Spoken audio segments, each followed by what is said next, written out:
അസ്സലാമു അലൈക്കും വറഹ്മത്തുള്ളാഹി വബറകാതുഹു. കസ്തൂരി ആർക്കെങ്കിലും അറിയാമോ?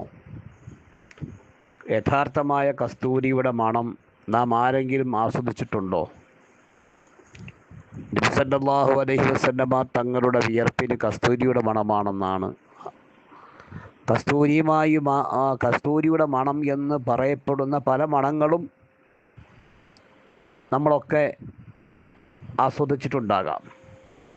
പക്ഷേ യഥാർത്ഥമായ കസ്തൂരിയുടെ മണം ആരെങ്കിലും ആസ്വദിച്ചിട്ടുണ്ടോ?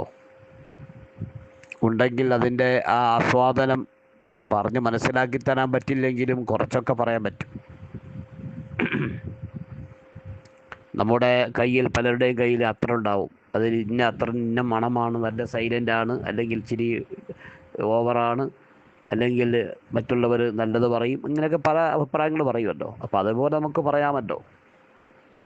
എന്നാൽ ഈ കസ്തൂരിയുടെ മണം നമുക്ക് ഓരോരുത്തർക്കും ഉണ്ടാവും. സയ്യിദുൽ വറ മുഹമ്മദുർ റസൂലുള്ളാഹി സ്വല്ലല്ലാഹു അലൈഹി വസല്ലം പറയുന്നു, ലഖലൂഫു ഫമിസ് സായിമി അത്യബു മിൻ റീഹിൽ മിസ്ക്. ഒരു നോമ്പുകാരനെ സംബന്ധിച്ചിടത്തോളം, നോമ്പുകാരൻ അല്ലെങ്കിൽ പോലും നമ്മുടെ വായിലെ ദുർഗന്ധം നമുക്ക് തന്നെ അലർജിയായി വരും. പലപ്പോഴും നാം രാത്രി കിടന്നുറങ്ങി നേരം വെളുക്കുമ്പോഴുള്ള ആ വായുടെ സ്മെല്ല് നമുക്കിഷ്ടപ്പെടില്ല. അല്ലെങ്കിൽ പകൽ സമയത്ത് നമ്മൾ ബ്രഷ് ചെയ്യാതിരുന്ന് അല്പനേരം കഴിഞ്ഞാലും നമ്മുടെ വായിലെ ആ ഒരു സ്മെല്ല് നമുക്ക് ഇഷ്ടപ്പെട്ടോണമെന്നില്ല. അങ്ങനെയാണല്ലോ. മനുഷ്യരെന്ന് പറഞ്ഞാൽ വലിയ ആൾക്കാരാണ്. ഭയങ്കര സ്ഥാനവും ഭയങ്കര മാനവും ഭയങ്കര എല്ലാമുള്ളവരാണ്. പക്ഷേ മറ്റുള്ള ജാലങ്ങളെ സംബന്ധിച്ചിടത്തോളം നമുക്കുള്ള പോരായ്മകൾ എത്രയാണ്! സുബ്ഹാനല്ലാഹ്. ഖുലിഖൽ ഇൻസാനു ദഈഫ. മനുഷ്യർ ബലഹീനമാക്കപ്പെട്ടവരായിട്ടാണ് സൃഷ്ടിക്കപ്പെട്ടത്. ദുർബലരാണ്. പോരായ്മകൾ എമ്പാടുമുള്ളവരാണ് മനുഷ്യർ. അതൊന്നും നാം ഒക്കെ മറച്ചു വച്ചിട്ടാണ് അഹങ്കാരിയായി വലിയ ആളായി ചമഞ്ഞ് നാം ജീവിക്കുന്നത്. നമ്മുടെ വായിൻ്റെ അവസ്ഥ, വായിൻ്റെ വിഷയത്തിൽ ഏറ്റവും നല്ല വായ ആരുടെ വായാണെന്നറിയുമോ? പട്ടിയുടെ, നായുടെ വായാണ്.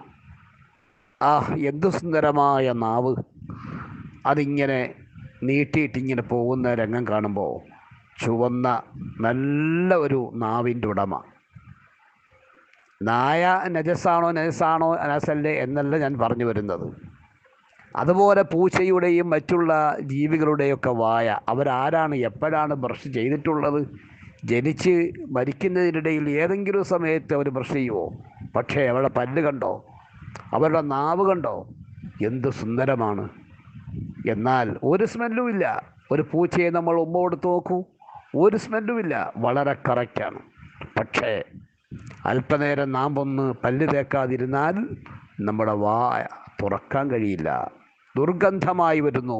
മനുഷ്യർ അത്രമാത്രമേ ഉള്ളൂ എന്ന് നാം എല്ലാവരും ആലോചിക്കണം. ഞാൻ പറഞ്ഞു വരുന്നത്, നബി സല്ലല്ലാഹു അലൈഹി വസല്ലമ പറയുന്നു, റമദാൻ മാസത്തിൽ നോമ്പുകാരൻ്റെ വായിലെ ഗന്ധം കസ്തൂരിയേക്കാൾ മണമുള്ളതാണ്. അത്യബു മിൻ റീഹിൽ മിസ്ക്.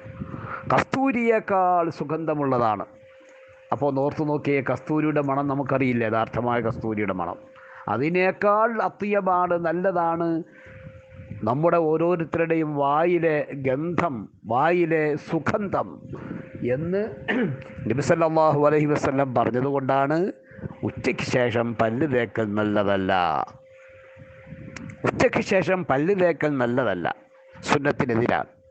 എന്നാൽ വായ ഇതേപോലെ ദുർഗന്ധമുണ്ടാവുകയോ, അല്ലെങ്കിൽ ഉമിനീരിന് മഞ്ഞ ഉണ്ടാവുകയോ, അല്ലെങ്കിൽ നമ്മുടെ മോണ പൊട്ടി ബ്ലഡ് വരികയോ, ഇങ്ങനെ ഏതെങ്കിലും നിലയ്ക്ക് നമ്മുടെ ഉമിനീരിന് ഒരു പകർച്ച വന്നാൽ മാത്രമേ പല്ല് തേക്കൽ അനുവദിക്കപ്പെടുന്നുള്ളൂ. എന്താ കാരണം? നമുക്ക് ആ സമയത്തുള്ള വായിലെ ആ ഒരു ഗന്ധം നമുക്കിഷ്ടപ്പെടുന്നില്ലെങ്കിലും അത്യബു മിൻ റീഹിൽ മിസ്ക്, ഇൻദല്ലാഹ്, അള്ളാഹുവിൻ്റെ അടുക്കൽ അത് വലിയ സുഗന്ധമേറിയ ഒന്നാണ്. അപ്പോൾ നാം ഓരോരുത്തരുടെയും പരിശുദ്ധമായ റമളാൻ മാസത്തിലുള്ള സ്ഥാനം ചെറുതല്ല. നമ്മുടെ ഹറക്കാത്ത് സക്കനാത്തുകൾ മുഴുവനും നമുക്ക് അനുകൂലവും നമുക്ക് വലിയ സൗഭാഗ്യം നൽകുന്നതും വലിയ പ്രതിഫലാർഹവുമായ നോമ്പാണ്. ഓരോ സമയവും ഓരോ നിമിഷത്തിലും അള്ളാഹു അതിന് തൗഫീഖ് നൽകി അനുഗ്രഹിക്കുമാറാവട്ടെ. നമ്മുടെയൊക്കെ വായിൻ്റെ ആ ഒരു മണം നമുക്ക് കസ്തൂരിയേക്കാൾ അത്യമായി ആസ്വദിക്കാൻ അള്ളാഹു തൗഫീഖ് നൽകുമാറാവട്ടെ. അതുകൊണ്ട് ആവശ്യമില്ലാതെ ഉച്ചയ്ക്ക് ശേഷം പല്ല് തേക്കൽ നല്ലതല്ല എന്ന് ഓർമ്മപ്പെടുത്തുകയാണ്.